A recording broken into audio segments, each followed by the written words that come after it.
Mrs. Samuelu. Good morning and thank you for the opportunity to speak today. My name is Carissa Samuelu. I'm a local mother of 2 young children and a breastfeeding peer support person here in Waitaki. I speak for myself and on behalf of parents, grandparents and members of our community. We are gravely concerned for those that do not have a voice at this table, the children and the future generations of Waitaki. There is now significant and growing evidence that fluoridated water presents unacceptable risk to our children. So I'm going to refer to a few of the published studies and I'll give you all a copy of my notes afterwards with the references included.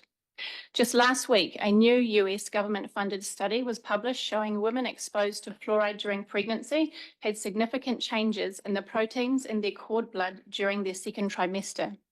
2 other studies had already confirmed that when pregnant women are exposed to fluoride, the fluoride crosses the placental barrier to the fetus. Prenatal exposure has been associated with lower IQ in children, increased symptoms of ADHD, and poorer cognitive function.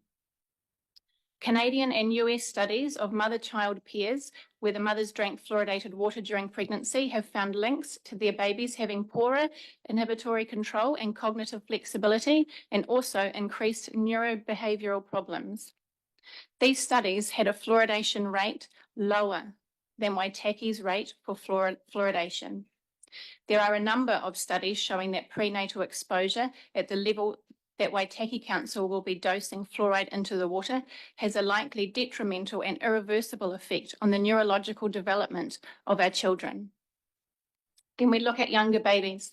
The Ministry of Health's own guidelines for the use of fluoride states the group at greatest risk of exceeding the upper limit are the very young, particularly the fully formula-fed infant, where fluoridated water has been used to prepare the formula.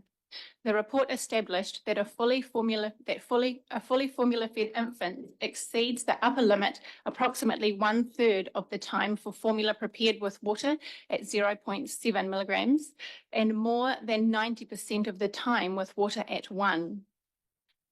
So the Ministry of Health is acknowledging that formula-fed babies are already exceeding the current upper limit rates a lot of the time. How many of our young families are aware of this? Through my breastfeeding peer support certification training, I have learnt that in the Southland DHB region, 17% of babies are partially or exclusively formula fed by the time they are discharged from hospital. This percentage continues to rise.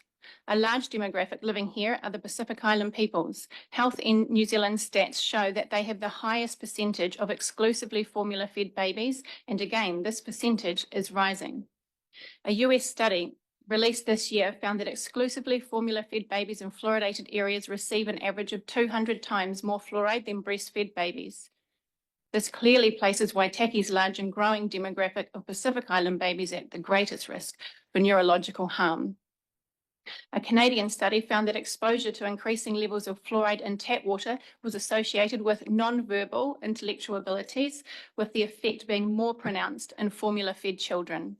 There are now a multitude of studies showing that early life exposure to fluoride irreversibly harms children's brain development. By adding fluoride to Oamaru's water supply, you are placing them at risk, right from when they're in their mother's womb. The evidence of how much difference water fluoridation makes for children's teeth is now very much in doubt. But even if you believe fluoridation makes a meaningful difference to children's teeth, we can't prioritize their teeth over their brains. That is why I'm speaking to you today, for our children today and in the future here in Waitaki. They do not have a voice. We are their voice here. We are asking you to be brave and to uphold the New Zealand Bill of Rights Act because it is the right thing to do. Instead of implementing this directive, implement a successful initiative such as Scotland's Child Smile program. As they state, Child Smile is reducing inequalities in oral health and ensuring access to dental services for every child across the country. There, the children brush their teeth together every day after lunch and create these daily habits. It's simple, cheap, and it works far better than anything New Zealand has done. Mr. Mayor and councillors, we are asking you to stand up and be the voice for our children and the future generations of Waitaki. We are asking you again to stop fluoridation now.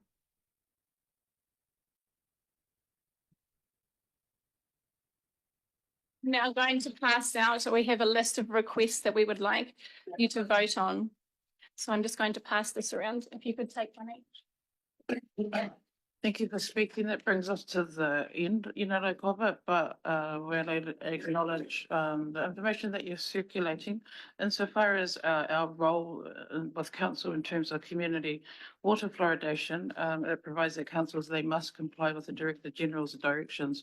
But we do acknowledge and hear your submissions that you have shared with us today. Thank you. Could I respond to that, Deputy Mayor? I'll just open it up to any other questions or comments that the governance team may have. So we have instructed Waitaki District Council staff to refrain from or cease adding fluoride until the Ordered Bill of Rights Act analysis has been provided and considered at a further full council meeting.